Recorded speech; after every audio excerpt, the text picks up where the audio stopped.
Live and direct, live and I take no jive. Legalize the So how much can a koala bear? Koala bear, koala bear. Koala bear. Barry pulls a joint out of his pocket. Bill says, "Great, Barry, a reefer."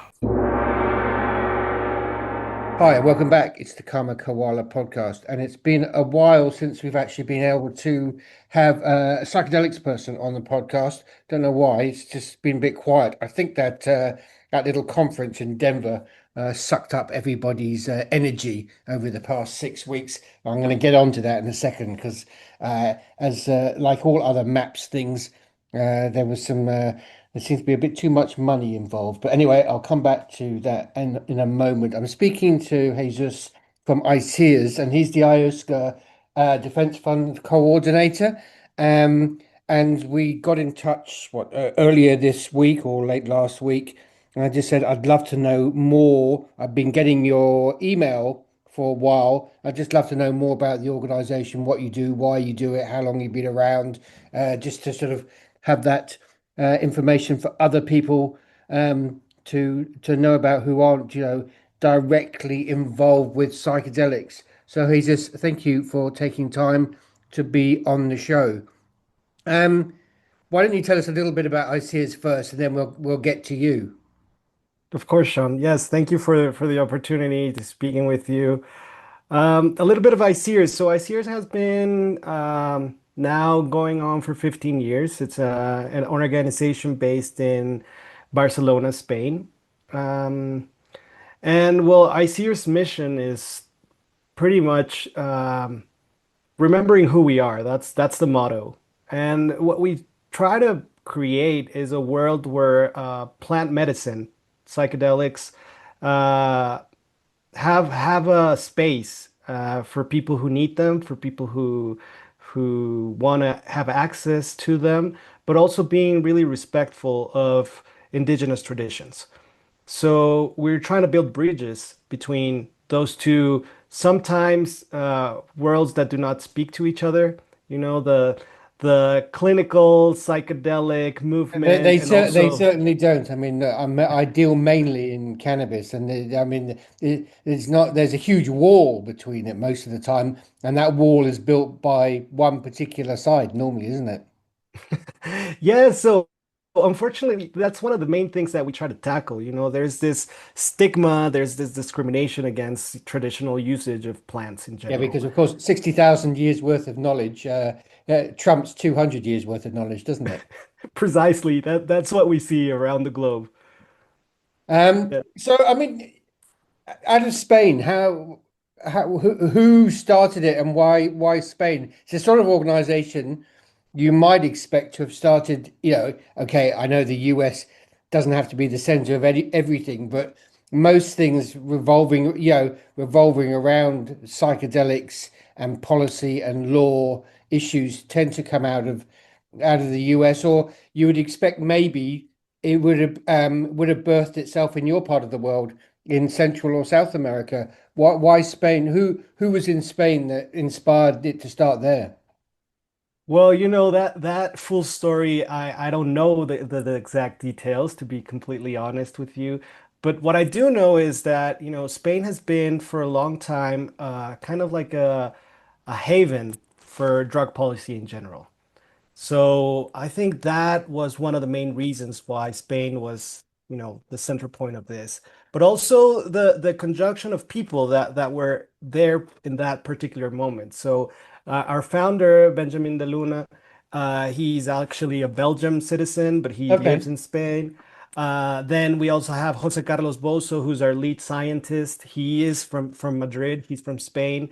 And then we also have Oscar Paredes, who has been working many, many years on the cannabis movement in Spain. And, sort of like the stars kind of aligned. And Well, it's great. I mean, I just think it's great that this sort of organization comes out of Europe. I think it's a really positive thing, and you've been around for 15 years, but it also it illustrates to North Americans who think that they rule the roost in all these areas that stuff happens outside their sphere of influence, shall we say. What's your background and what brought you to the organization? So I'm a Mexican-born lawyer. I've been working in the human rights field for pretty much all my professional life. It's been more than 10 years dedicated to the service of human rights in general. Being from Mexico, we have a big issue in the drug department, right? In the Like drug I policy follow, area. I have another website that I follow.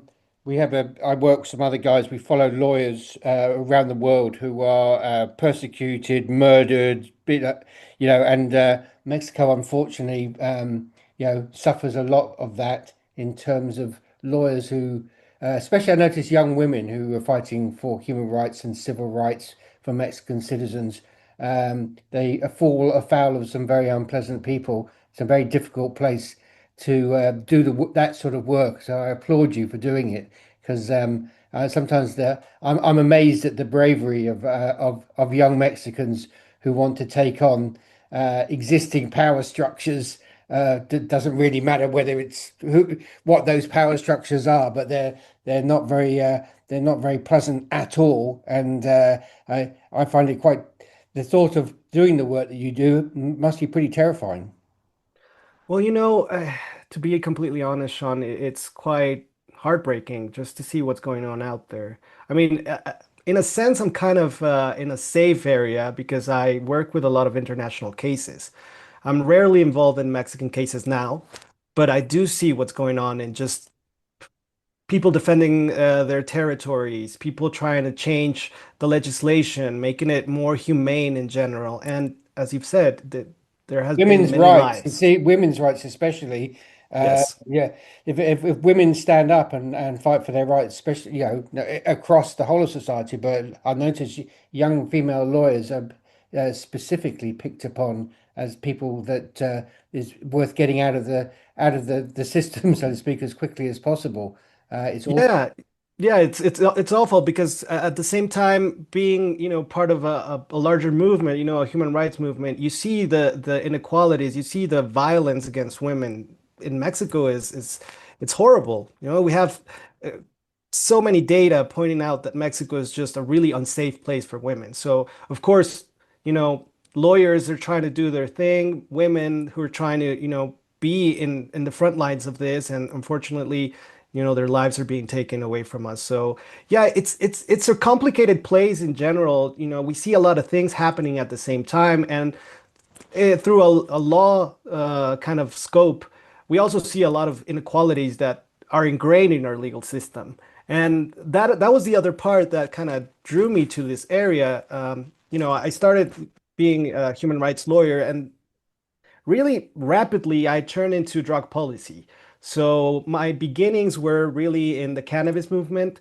I was at that time I worked in the Congress, so I was drafting, legislation to push forward rights of the people who want to use cannabis, just, medical rights, but also just, have the freedom to exercise your liberty to enjoy, you know, if you want to No, smoke a little bit of I'm with you cannabis, you don't want to go to completely. prison, I've right? been writing about this stuff for 10 years now. I mean, and I was always a user of cannabis before, so was aware, having grown up in the UK and then lived in Australia before all this sort of stuff happened, because I'm of a certain age, not all policy is drug policy, but essentially at the moment is, the amount of blindness about sensible drug policy is well, it just literally gives me a migraine on a daily basis. Yeah, It's I feel that exhausting. too. It's Yes, I exhausting. feel that. I feel that, and it's quite unsensible. It's improportionate. It's completely a mistake. It's a horrible mistake, just in general, drug policy that's been dictated to us in general. And then the other part that was always kind of, one of my main study fields was indigenous rights. So I guess ICEERS has been kind of the conjunction of, you Of those know, two things. those things, right? So for me, first of all, it's really an honor just to be part of this organization. The work that they've been doing for 15 years. I recently joined, it's been 3 years now that I joined ICEERS, but just the work that they're doing, putting scientific evidence in the front lines of this discussion. Because of course, as you know, drug policy is not based on scientific evidence at all. It's just based on assumptions and on lies. Based on So assumptions and power politics more than yeah, anything else, isn't it? yes. And lack of knowledge uh, as well. Yeah. And also for indigenous communities, it's been part of a colonization under, worldview. They cannot consume, for instance, in Mexico, they cannot consume mushrooms or peyote, the indigenous communities. It's forbidden. I mean, there's like kind of a loophole there where, they're kind of able to do their ceremonies, but just in general, it's forbidden. It's prohibited. It's sentenced up to 25 years of prison. So it's ludicrous. And are those, is that sort of legislation is it enacted by police forces around the country? I mean, it's interesting. Is so do they purposely search out and try and prosecute cases like that in Mexico? So for the case of peyote and mushrooms, we haven't seen cases in a long time. I guess there's this sense of, But you you just know, leave it there in the legislation as that classic threat, isn't it? exactly, completely. And we have heard, for instance, when the Wirrárikas go to their sacred land of Wirikuta and they take their peyote back to their communities. We have heard of incidents where police just comes up and, oh, you're taking peyote, that's illegal, right? And they kind of threaten them. They usually, get away with some sort of like bribery or things like that. But Yeah, yeah. it's not the correct way to handle these sort of things. And then look, that doesn't change in jurisdictions around the world. My favorite example of that recently is there was new. It took about 5 years to get to a point where they would allow drug testing at music festivals or festivals in Australia.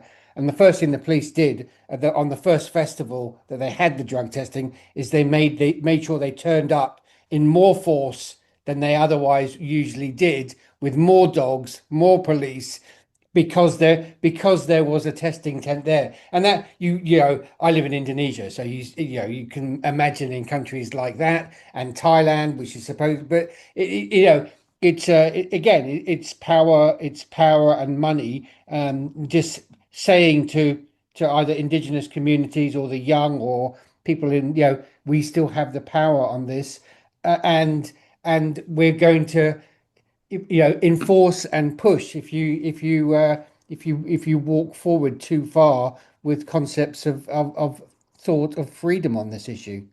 Yes, exactly. For instance, in Mexico, the first law that was published to prohibit the consumption of peyote or mushrooms was from 1621.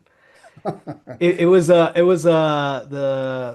I don't know how to say it in I English. presume Sorry. that must have been an ecclesiastical Exactly. Yes, because yes.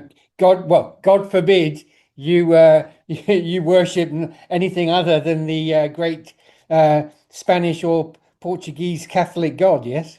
Exactly. Yes. So it's just once you see that, you cannot just stay there and not do anything, It's become kind of it's fuel to change this, to eradicate this sort of thinking that in a sense you're colonizing their thought, colonizing our way of thinking, imposing a worldview. And that for me is unacceptable. And that's precisely what I try to, bring So to the table. specifically with the Defence Fund, what are you doing and which jurisdictions are you working in? So the Ayahuasca Defense Fund has been open now for more than 10 years. And we've worked in over 400 cases in 46 countries. So it's Wow. it's really amazing the work that ICEERS has been doing on that field. We've handled pretty much all sort of cases, mainly ayahuasca. Probably around 60% of the cases are regarding the globalization of ayahuasca. But we also see cases on peyote, mushrooms, ibogaine, cambo, a lot of yeah, indigenous ancestral medicines that because there's a big And are need in the you taking world. up these cases specifically for indigenous communities, or are you open? I mean, for example, ayahuasca is the big thing for the tech crowd, the it crowd of the US, and they fly to all parts of the world for paid services. Uh, are you taking up any cases where people are supplying that as a paid, I'll call it a service or whatever you want to call it, or is it just, are you really just trying to concentrate on indigenous communities and the rights that they need and deserve, which I would place in the ascendancy as, if I'm taking on a case with these issues. Yeah, so I mean, we do have our guidelines of what cases we do take on and which ones we do not. We do provide service for any person who's traveling with any sort of plant medicine, but we do prioritize indigenous members because it's they are at a really vulnerable state. They usually do not know any different languages. They do not travel with a lot of money. They don't have connections. When they do fly outside of their communities, they go to, say, Europe. What happens is that if they do get caught in the airport, the natural way of authorities to handle these cases is to put them in preventive prison. So they're usually tied in a prison for over a year because that's what usually cases last, year or maybe 2 years. So we do prioritize indigenous communities, but we also offer the service to anyone who's traveling with the plant medicine if they do comply with our guidelines. Yeah. So the guidelines are in general, do no harm, pay your taxes, give back to the communities, provide a service that has ethics around it. That's our main criteria.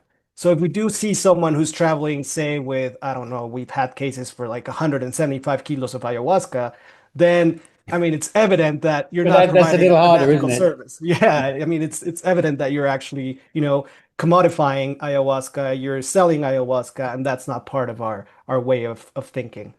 So, I mean, you say 46 jurisdictions around the world. I know the most obvious ones.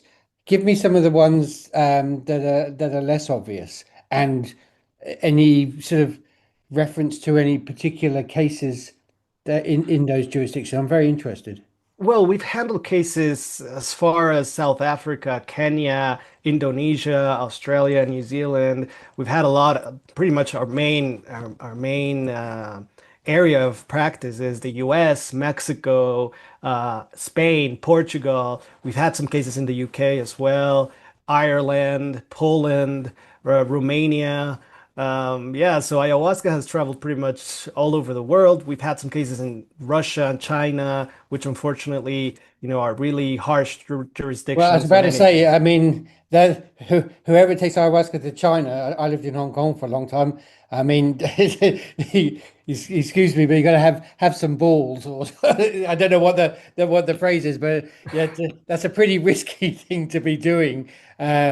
Yeah. It's risky enough just going to China with any sort of independent thought. Never mind taking things that you probably shouldn't be taking with you. Um, any cases that have become landmark law in particular jurisdictions?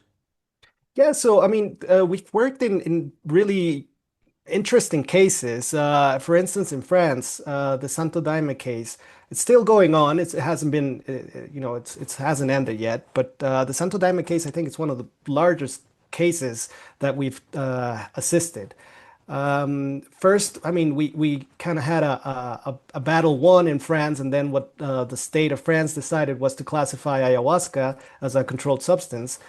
And so now there's been a sort of a process against the French state to argue that why did they classify ayahuasca as a controlled substance? Uh, they did not take into account any sort of scientific evidence that has been provided. So it was an arbitrary decision. That's what we believe. And yeah, so we've taken this case. It's been going on for almost 5 years now. And that's been a particularly interesting case, but we've also seen other cases in other jurisdictions where we've helped. We've assisted some churches in the United States. We've also, provided some legal assistance here in Mexico, where there's been some interesting precedents set by the courts, especially regarding the protection of the indigenous human rights. So, although not all have been, great victories in that sense, there has been some interesting points that have been made clear by the courts. And of course, I think the most important cases are in Spain. I mean, that being our Yeah. central hub. Uh, Thanks to some lawyers that we've worked with, we now have some legal precedents that certainly state that ayahuasca is not a controlled substance under international or local jurisdiction. So I think those are great outcomes, but we still need to work a little bit more on, what the future looks like for this. Well, the thing is, the courts say something, and then that doesn't mean the legislators are going to actually do anything about it, does it? Yeah, that's really one of the, main problems that we see because, of course, politicians, right? They're held with some sort of different standard, and they have their own kind of imaginary information, and they are always scared to push this sort of agenda forward, thinking that, people are not going to like this. They're probably going to vote me out, or I don't know what fears, whatever they do have. But it's really for me, it's kind of it's sad just in general to see how our politicians do not respond to the needs of the society. They kind of legislate on fear and not what society actually needs. Because right now, what we see is that there is a mental health crisis going on since COVID, but maybe even before that. The world is in shambles. There's a lot of hate around just immigrants or anything that's different to their way of seeing life. And what I've learned from all of these plant medicines is that, their sole focus is on compassion, on love, on trying to helping out people, because that's what indigenous traditional But we, systems we, we, we can't be show having any us. can't be having any of that, can we? Exactly. Look, I came across you via your newsletter, which is fantastic. You're doing all these cases, you're doing all this work. Has ICEERS as an organization created a knowledge center? I'm specifically interested in cases, so I can go to various places and search hard and find all your cases and put them together myself. But are you, as you do your work, are you creating knowledge management around that so you can then not just share, like, with a simple newsletter saying this has happened or we're doing this, but actually get down to the nitty gritty of who said what, when, how it was said, and how that affects that particular jurisdiction or how it might work? Because I presume, like the rest of us, the aim of the organization is eventually try to get to the heart of international bodies to make them change rules and regulations that they have, that then hopefully encourage separate countries to start taking up that mantle. Yeah, so we're working currently to systematize all our information. We handle a lot of sensible data, so we're really cautious on how we handle our information. Yeah.